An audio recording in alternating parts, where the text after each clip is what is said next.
Good morning, everyone. Happy Lazy Sunday, Sabbath day for many people in the world. And I get to go and see a 2-week-old baby today. A little girl. We don't even know what her name is yet.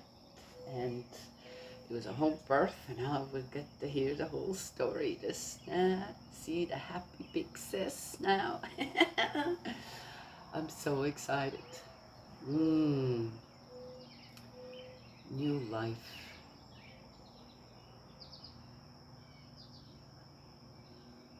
That's born into a wonderful home and family.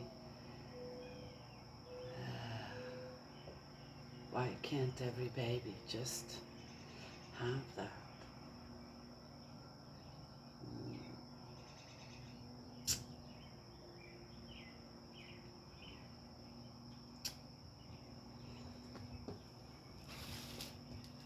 Who's to blame?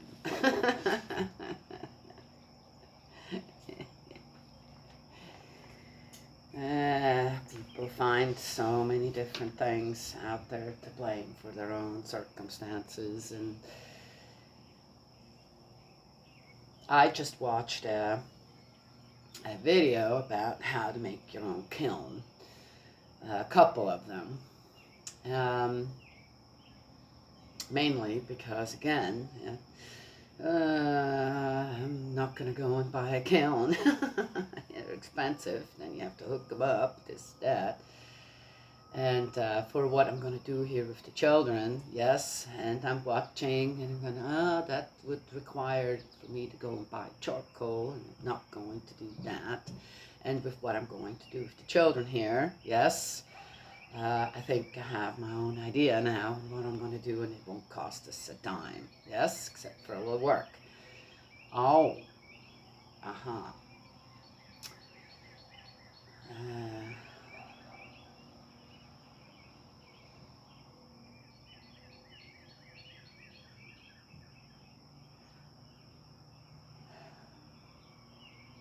right there, yes. Why can't every newborn child that was created by a man and a woman have a beautiful home, a loving home? Does love cost you anything? Does it? Huh? How much does a baby really need? Sometimes I wonder the reasons on why, for example, Jesus was born where. Though there's, again, was the story made a little bit more nostalgic and, about the barn and this or that, but no doubt that Jesus was born not in a palace, surrounded by servants and the best doctors and I don't know what. He didn't have a beautiful crib ready, and expensive clothes and this and that, right? Yes, okay, just saying, right? Yes, most likely, that is the truth. Jesus was born in very, very humble circumstances. And again, that story could teach us what? What could it teach us? You don't need all that luxury around you to care for a baby properly. And love doesn't cost you anything. To be a little bit creative and ingenious with getting things together, yes, for a baby, I can't see that being so difficult for anyone around the world. And if that is the case, then please just stay abstinent. Don't bring a child into this world you then are not willing to care for and love. Yes? I said stay abstinent. I didn't say go and get an abortion.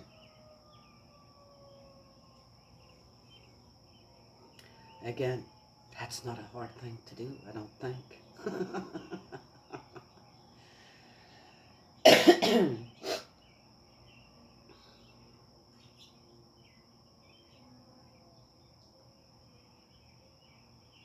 Only humans. Okay. But anyway, yes, of course. What did I say to begin with? This baby has the most amazing environment. Oh, because they're rich? No, not at all. This is a young family. Yes, they worked for whatever they have. Yes, and the mama decided, well, I need to take care of my babies. Daddy said, that is perfectly fine. I'll make it so that it can be so.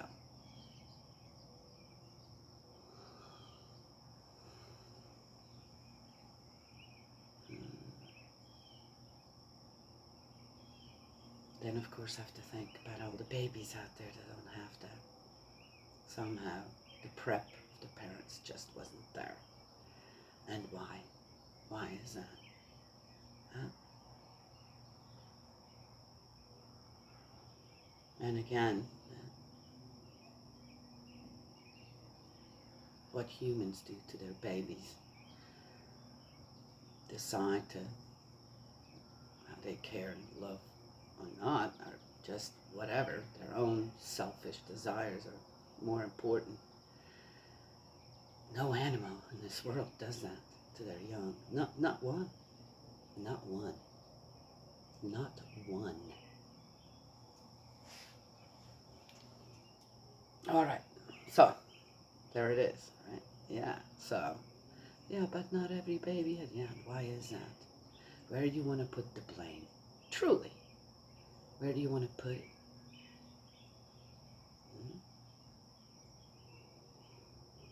In order to fire clay, the heat has to stay right around what you want to fire. Yes? It has to stay right there or it's not going to come out right. It's the same in a family. Got to keep the love right there at all times. Yes? And it will, of course, spread out. Of course, the heat from a kiln, too, will spread out. But the glow stays right there and should always stay there. Yes? Yeah? Too hard to understand? Yeah, okay. I said, people will have plenty of excuses for why they're not doing right. They're doing done. Okay. Let's go to Judges. Sunday sermon. Hello, everyone. Oh, seems like, wow.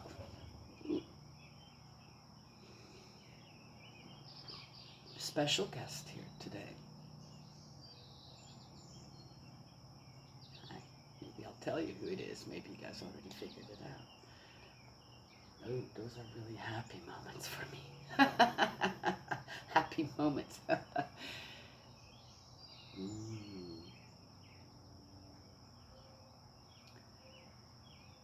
Keep the fire close. With spirit world too, there can be. There is. Sometimes it's closer, or okay. I'm not going to get into that. I'm just going to enjoy the moment here.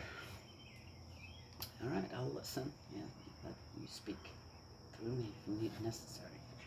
Judges 9, the reign of Abimelech.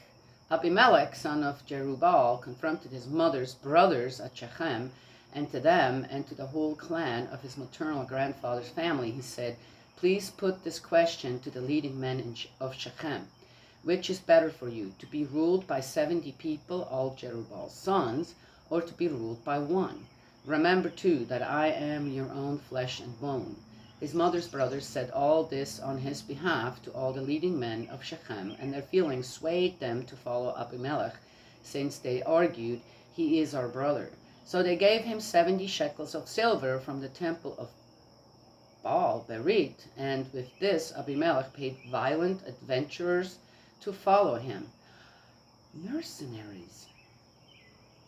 He then went to his father's house at Ophrah and put his brothers Jerubbaal's 70 sons to death on one and the same stone. Jotham, however, Jerubbaal's youngest son, escaped by going into hiding. All the leading men of Shechem and all Beth Milo then met and proclaimed Abimelech king at the oak of the cultic stone at Shechem. What?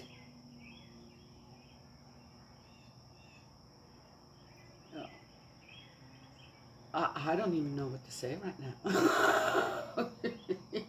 When you have too many wives, too many sons. And one of them is what? I don't know what to say to this. Yotham's diatribe. And again, so he's being paid from what? Then hires whom? And then goes and does what?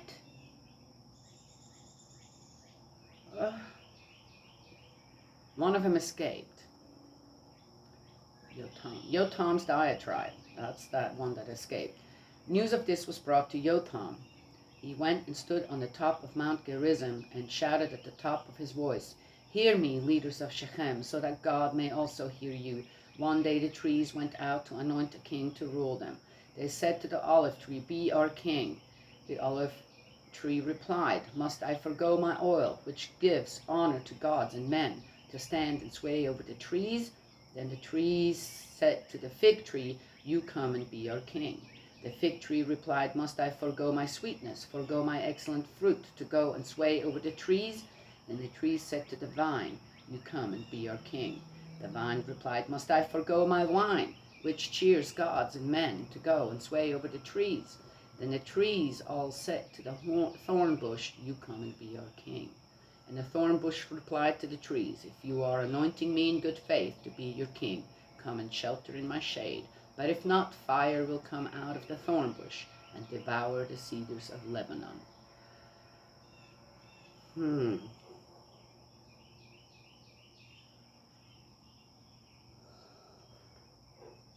So it sounds like first king has been put in place. Not just a leader anymore of the Israelites, but a king over what exactly?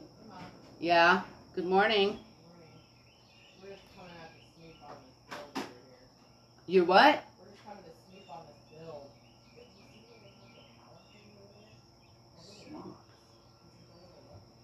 This is a little electric box. Now then, if you have acted in sincerity and good faith in making Abimelech king, if you have dealt honorably with Jerubbaal and his family, and have treated him as his actions deserved, what?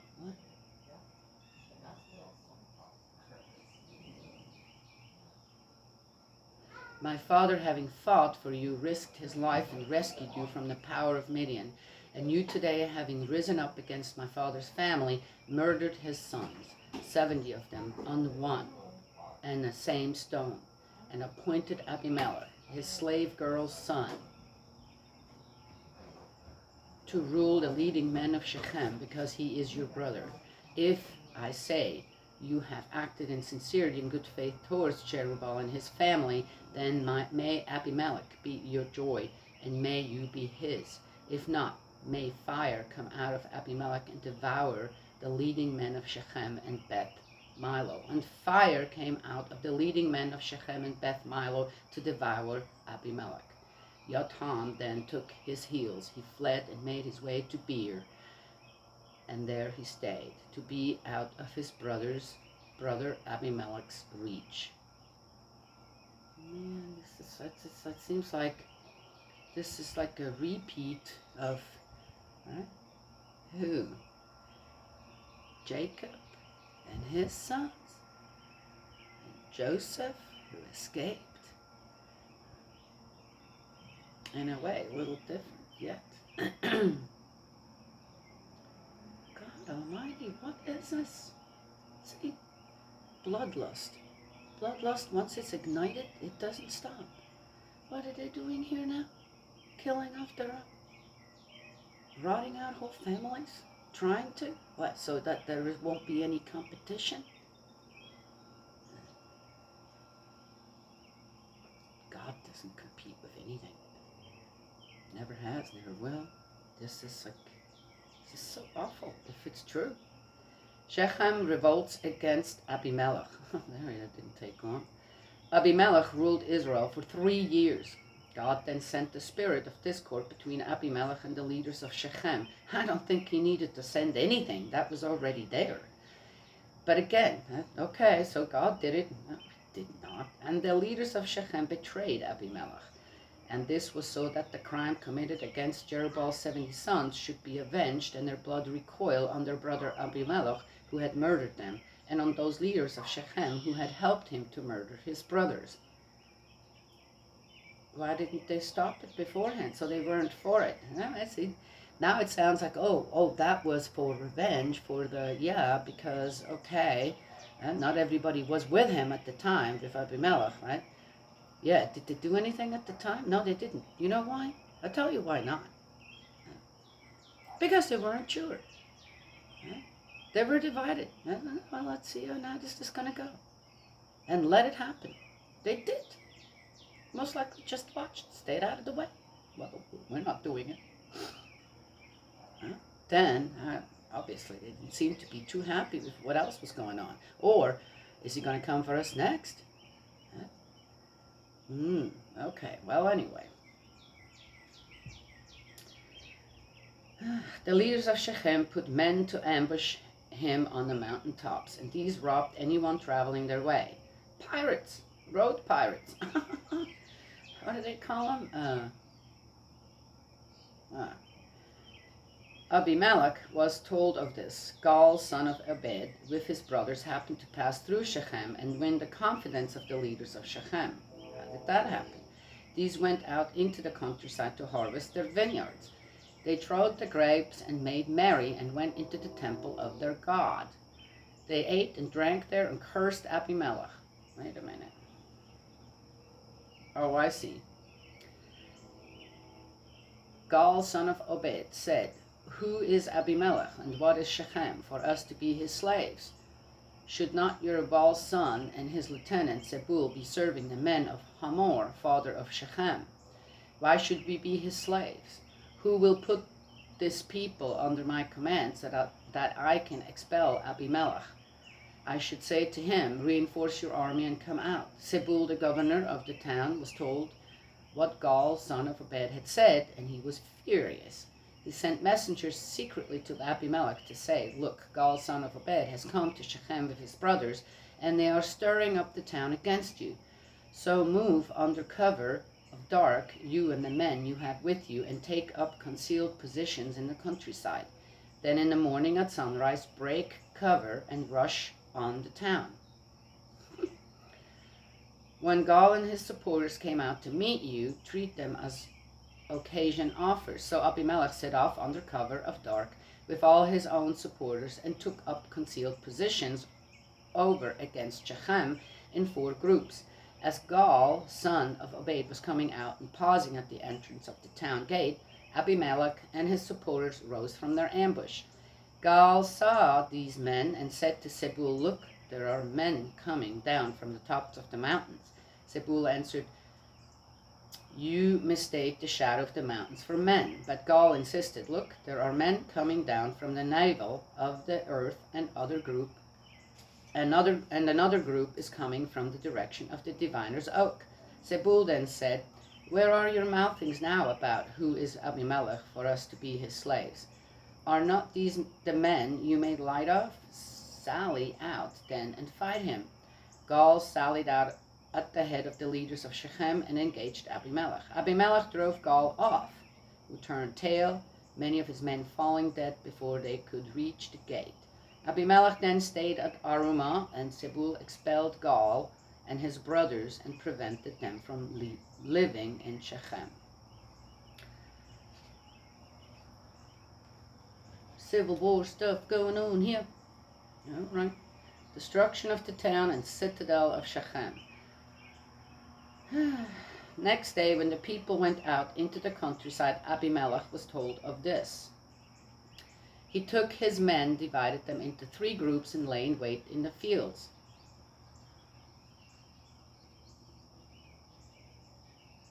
Who is the people? When he saw the people leaving the town, he bore down on them and slaughtered them. While Abimelech and his group rushed forward and took position at the entrance to the town gate, the two other groups fell on every one in the fields and slaughtered them.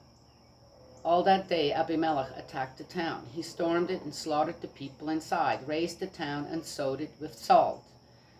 On hearing this, all the leading men inside Migdal Shechem took refuge in the crypt of the temple of El-Berit. As soon as Abimelech heard that the leading men inside Migdal Shechem had all gathered there, he went up Mount Salmon with all his men. Then taking an axe in his hands, he cut off the branch of a tree, picked it up and put it on his shoulder, and said to the men with him, "Hurry and do what you have seen me do." Each of his men similarly cut off a branch. Then following Abimelech, they piled the branches over the crypt and set it on fire over those who were inside, so that all the people in Migdal Shechem died too, about 1,000 men and women, and children, and babies, and pregnant women. All right then. Yep, reading this, I'm thinking, so surely, okay, whatever God what's the original God here? What has happened, right? God is mentioned in one little thing where, okay, and there's one person, Yotam, who says, "What are you people doing? Where is this going to lead?"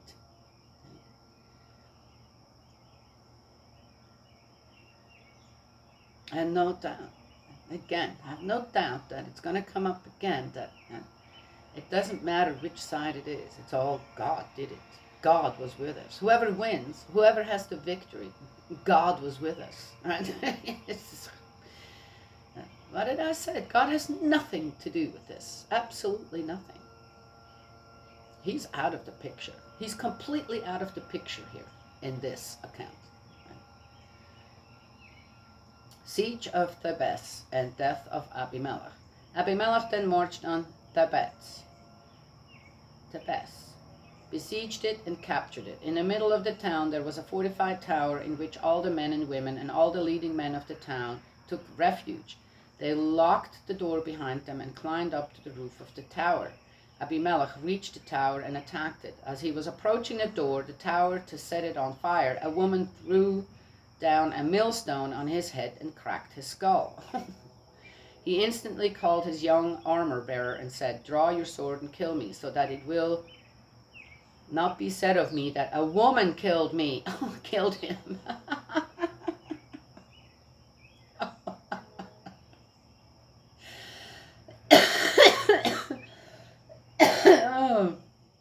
His armor-bearer ran him through and he died.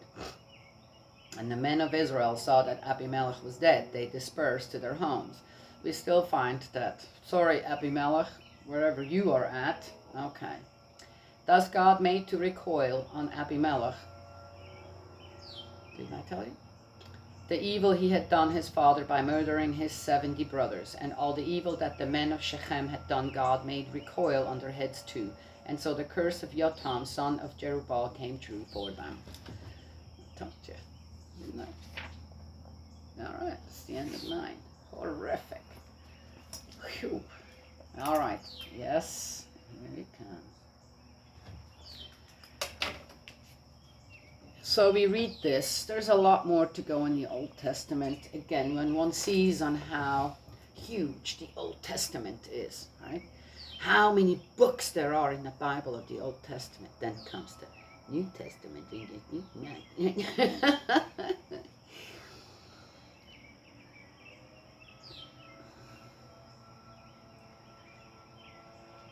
So my brother Jesus asks, don't you know, people, when you hear this, don't you know why I had to come? Don't you know why my Father in heaven, my heavenly parents, prepared for me to be born?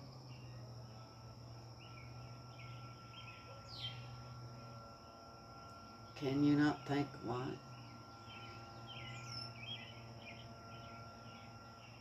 At the time Jesus was born, what was the state of Israel among the Romans? What was it? And what did the leaders do? Again, the high priests, yes, the Levites. The ones that should have been guiding Israel, what were they doing? Were they poor? Were those high priests poor? With their temples, this, not, there were some. Jesus went to the temple and talked to them. Yes. Were they poor? I don't know. Every time you see a movie or this or that, or they depict it as pretty well off. How about Nicodemus? Yes. And why was that? Because they were working together with the Romans to keep the Israelites in check. Yes. They were allowed, yet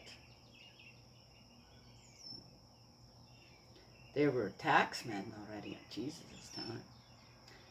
Oh, well, sounds like it was there too. I don't know. And Matthew, right, did end up doing what?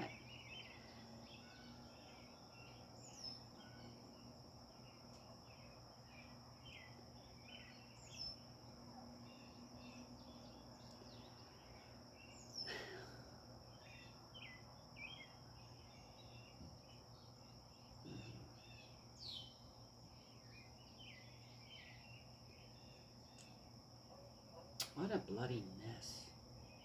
Just a bloody mess.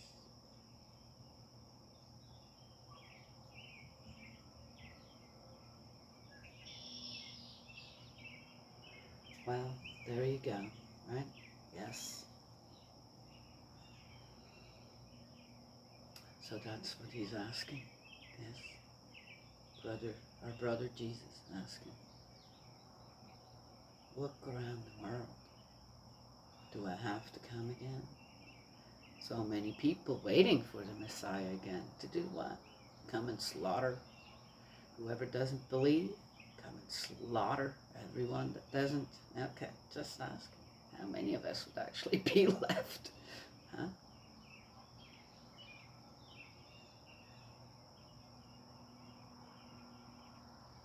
How would you like me to come this time? With what? Wasn't the first time enough? Did I not teach you about love?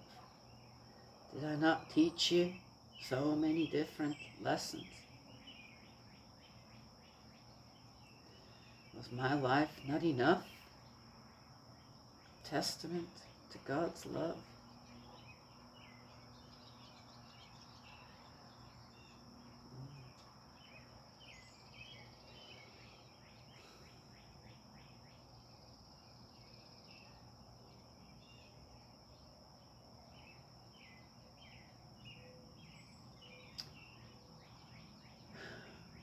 Where were the Levites truly in all of this?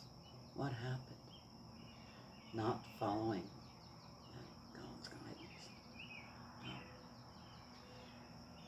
And what took over? Only humans. Only humans do this. There isn't a predator out there, an animal, that hunts for more than what it needs.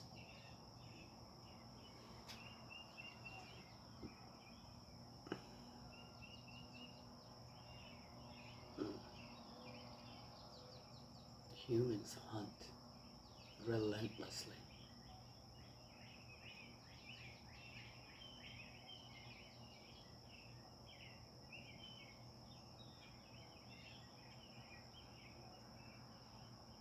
Who knows? Someday women will get pregnant so that they can have an abortion because someone's hunting fetuses out there for whatever, a new disease or something, or right? Yes, I find that just good. What's next? I always wonder what's next. What else is mankind capable of when it comes to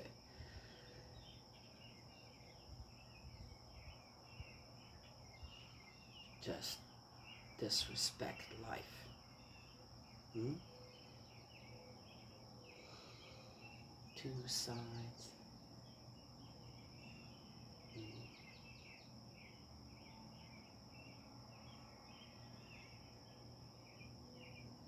He says, make a list.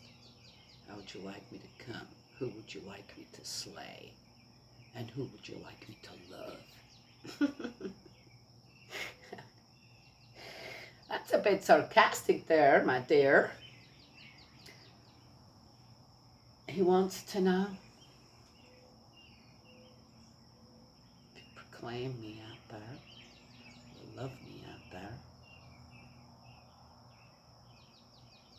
Where's your own heart in all of it? Yes? Okay. Well, I guess you had your little Sermon on the Mount. All right. He's just asking. Right? We have free will. We make our own choices. We really do. That will never change. That will never change. Oh, looks like Coda needs to go out. I'm not sure. What do you want, Coda? You go pee-pee again? Huh? I'm coming. Oh, beautiful blue eyes. All right, that's all I have to share this morning. And on the note, I get to go and welcome, yes, a little one into this world. Give it the blessing. Mhm.